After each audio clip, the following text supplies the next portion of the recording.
Olha, eu estou aqui num lugar histórico para Iguatu, a estação ferroviária, que neste dia 5 de novembro completa 100 anos. É o centenário da inauguração da linha férrea de Iguatu.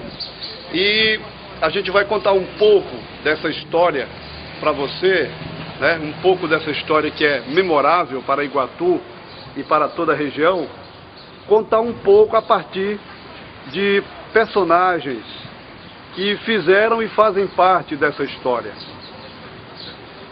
Eu tenho aqui como convidados o historiador Wilson Lima Verde, o diretor do Museu da Imagem e do Som de Iguatu, Chico de Paula, e o Tarcísio, que é ex-maquinista, né? Realmente fazem parte, são personagens que fazem parte dessa história. Eu queria perguntar aqui ao nosso pesquisador, historiador Wilson Lima Verde, sobre essa memória viva do trem de passageiros, a estação ferroviária, que fazem parte da história de Iguatu.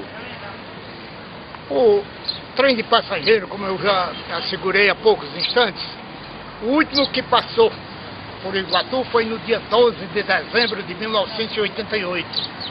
Era o P1 que se deslocava da estação João Felipe em Fortaleza em direção à estação do Crato.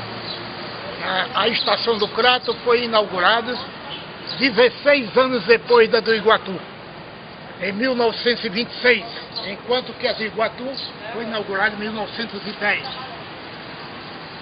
Fica muito oportuna a imagem dessa máquina, porque dá a ideia daquela emoção que a população do Iguatu teve naquele saudoso 5 de novembro de 1910, quando aqui chegava a primeira locomotiva da espécie Maria Fumaça, conduzindo 2 trens de passageiros e o trem do Correio, o carro do Correio. Chegava e aportava em Iguatu. Quando foi na mesma noite, chegava uma prancha com os operários da conserva da estrada de ferro. E esse trem valorizou o nosso progresso, fazendo com que Iguatu fizesse as suas primeiras exportações de pluma para a capital do estado e dessa para o exterior, através dos nossos trens e do porto em Fortaleza. Chico de Paula, diretor do Museu da Imagem e do Som, o que é que o museu guarda, o que é que a população pode contribuir no sentido de doar peças que eventualmente tenham em casa, fotos, para fazer parte dessa memória também? Como eu falei anteriormente, o Museu da Imagem e do Som, nós temos pouca coisa histórica, mas nós temos a ideia, o prefeito tem a ideia de fazer o museu histórico, e a gente conclama a população a fazer doação não só de material sobre a represa, como o Iguatu de um modo geral, toda a história do Iguatu, para que a gente possa preservar essa história. Estamos aqui ao lado do Tarcísio Pinheiro, que é ex-maquinista, mas ele vai contar que é da 6ª geração de maquinistas que ele participa.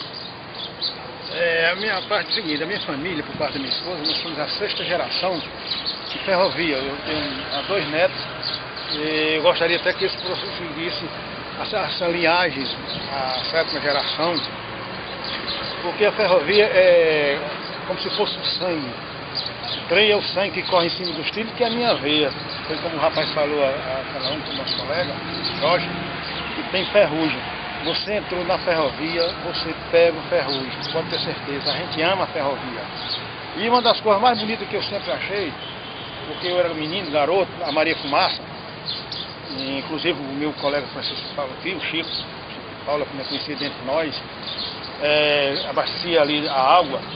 E eu nunca pensei, sinceramente, que eu seria um maquinista, porque era Maria Fumaça, aquela tipo de coisa.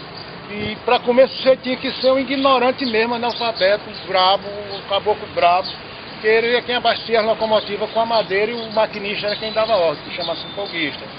Inclusive no Iguatu nós só temos um hoje que ainda é vivo, mas está doente, é o Valdenor. Esse foi folguista mesmo, aquele caba, como o senhor Wilson falou aqui, pesado. Então, jeito de quanto mais bravo, hoje a tecnologia, o tempo avançou, você vê, hoje você tem que ter o quê? Pelo menos, no mínimo, 2º grau. Ele não pode ser, hoje tem qualquer formatura, principalmente na informática, porque as nossas locomotivas que vêm para a Transnordestina é primeiro mundo. Muito obrigado, Tarcísio. Obrigado, Chico. Obrigado, jornalista, pesquisador e historiador Wilson Lima Verde. 3 personagens que fazem parte dessa história e narraram um pouco pra gente, um pouco do que aconteceu, da memória viva da inauguração da linha férrea em Iguatu em 5 de novembro de 1910. Em 5 de novembro de 1910. J. Guedes, repórter mais.